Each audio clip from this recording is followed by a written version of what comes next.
দর্শক, এই মুহূর্তে শাহবাগে যে সমাবেশ চলছে সেখানে যুক্ত আছেন বিএনপির ভারপ্রাপ্ত চেয়ারম্যান তারেক রহমান। আমরা সরাসরি চলে যাচ্ছি সেখানে।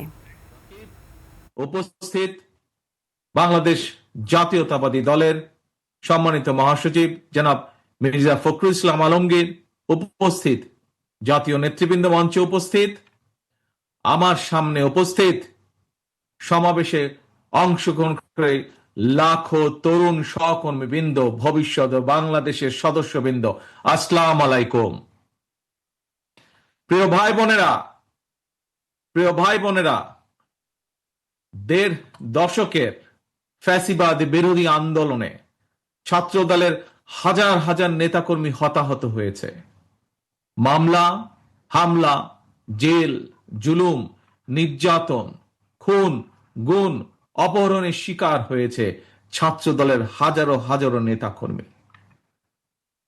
শুধুমাত্র এই যে জুলাই গণ অভ্যুত্থান, এই জুলাই গণ অভ্যুত্থানেই চট্টগ্রামের ছাত্রদল নেতা ওয়াসিম সহ শতাধিক নেতাকর্মী শহীদ হয়েছে আমাদের, আরো আহত হয়েছে হাজারো হাজারো। গণ অভ্যুত্থানের সময় শুধুমাত্র ছাত্র দলেরই 2000-এরও বেশি নেতাকর্মী গ্রেফতার হয়েছে। প্রিয় সহকর্মীবৃন্দ, যেই সংগঠনে তোমাদের মতন এমন সাহসী মায়ের সন্তানেরা রয়েছে, সেই সংগঠনের অগ্রযাত্রাকে কোনো দিন কেউ ঠেকিয়ে রাখতে পারবে না ইনশাল্লাহ। এই যে পলাতক, পরাজিত স্বৈরাচার নিষ্ঠুর নির্মমতা চালিয়েও কিন্তু ছাত্র দলের এই অগ্রযাত্রাকে তারা দমিয়ে রাখতে পারে নাই, এবং আজকের এই লক্ষ মানুষের সমাবেশ, লক্ষ ছাত্র ছাত্রীর সমাবেশ আবারও সেটি প্রমাণ করে দিয়েছে। প্রিয় ভাই বোনেরা,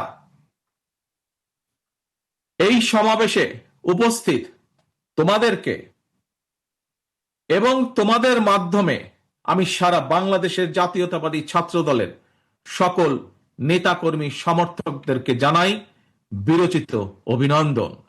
একটি কথা মনে রাখবে সবাই, তোমরা যদি তোমরা আগামী দিন সাহস এবং সততার সঙ্গে এগিয়ে যাও, তাহলে বাংলাদেশের গণতান্ত্রিক আমি জনগণ তোমাদের সাথে আছে, ইনশাল্লাহ তোমাদের সাথে ভবিষ্যতেও তারা থাকবে।